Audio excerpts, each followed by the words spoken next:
Ako, si Binibining Rihanna Kate Zaloaga, mula sa ika-10 baitang. Narito ako ngayon at narito tayo ngayon upang pag-usapan ang isang issue na malapit sa ating puso. Isang issue na nag-uugnay sa ating kultura, kasaysayan at kinabukasan, ang West Philippine Sea.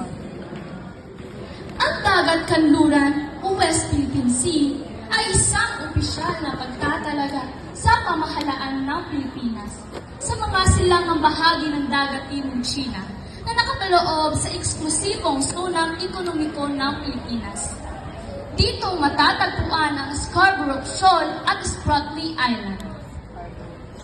Sa loob ng maraming siglo, ang ating mga ninuno ay naglayag sa mga karagatan ng dagat kanluran. Nanguhuli ng isda, naglalakbay at nagtatayo ng mga komunidad. Ang dagat na ito ay hindi lamang isang mapagkukunan ng pagkain ang pagkabuhayan, kundi ito rin isang mahalagang simbolo ng ating pagkakinanglan bilang mga Pilipino.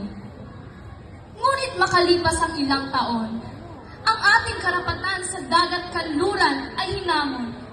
Ang pag-aangkin ng ibang bansa sa ating teritoryo ay isang paglabag sa ating soberanya at isang banta sa ating pambansang seguridad.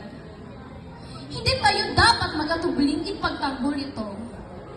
Dahil ang West Philippine Sea ay atin at dapat natin ipagtanggol ito ng buo sa puso.